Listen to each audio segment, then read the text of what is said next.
שלום חברים, היום אני אלמד אתכם בעצם לבנות את הדבר הזה, שזה סוג של מקליט אתכם ופשוט עושה לכם לצייר את גלי הקול שלכם, את העוצמה שלהם. אז בואו נלך על זה. אז חשבתי על משהו שאני אוכל ליצור עם חשבתי על משהו שנוכל ליצור עם בעצם אפקט המיקרופון, כי אני תמיד רציתי להשתמש בו ולא ידעתי איך. חשבתי שזה די מגניב להשתמש במיקרופון שלי בסקרץ', אבל האמת שאף פעם לא השתמשתי, לא ידעתי איך. אז חשבתי היום על המין גרף הזה. אז בהתחלה בואו ניצור את הדמות שלנו, שהיא תהיה רק עיגול פשוט לצורך העניין, ממש קטן, לא חייבים להגזים עם גודל, בערך נגיד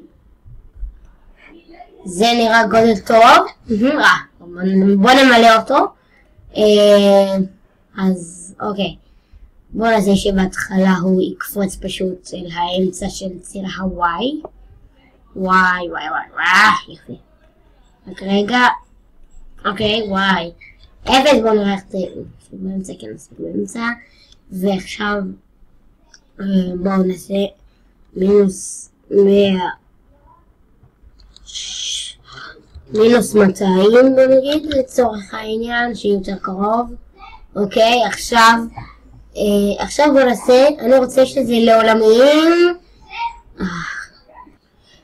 אז אני רוצה שזה יקרה לעולמיים. יקבע את דבר ראשון, אני רוצה ליצור משתנה שאני אקרא לו מדד, לא משתנה, סליחה, רשימה. מה זה רשימה? זה בעצם כמו משתנה, רק שזה שומר כל נתון שלו. זה לא, נגיד אם אמרתי לו לשנות את, נגיד משתנה הניקוד ל1, אז זה פשוט ישתנה ל1, אבל כאן במקום שזה ישנה מ1 ל2, זה ישנה יהיה 1, ואז יתווסף עוד מין ריבוע שיהיה כתוב עליו 2. אז אני רוצה עוד תסריט שיגיד לעולמים הוסף thing למדד הכל. עכשיו נכניס על ה-thing את עוצמת המיקרופון. מה זה אומר? שזה בעצם יכניס את העוצמה של המיקרופון. ועכשיו אני רוצה לעולמים כאן, בואו נחזור לזה, כבר שנה ערך x נגיד 3, זה נגיד המהירות של זה. ועכשיו אני אקבע את כמה את הפשוט כאן זה פשוט קובע את הגובה של זה, אז אני רוצה שזה יהיה גבוה לפי מדד הכל. אז מה שאני אעשה זה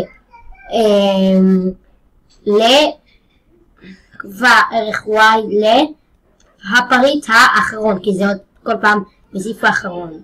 ואני רוצה לעשות נגיד, וכדי שזה ייראה כמו שובל של צבע אחריו, אז את מטה ונקה. אוקיי, עכשיו רגע, כמובן מקריאה. אוקיי, בוא נעשה את זה. עכשיו אפשר לראות שזה די יפה, אבל בוא נזיז את זה. תסתכלו מה קורה, אני רוצה שזה ימשיך כל פעם. אז בואו נעשה, אז אני רוצה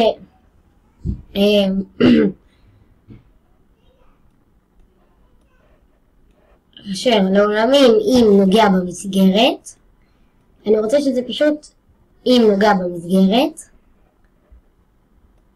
כי אני רוצה מתי שזה ייגע במסגרת זה יקפוץ לכאן קצה.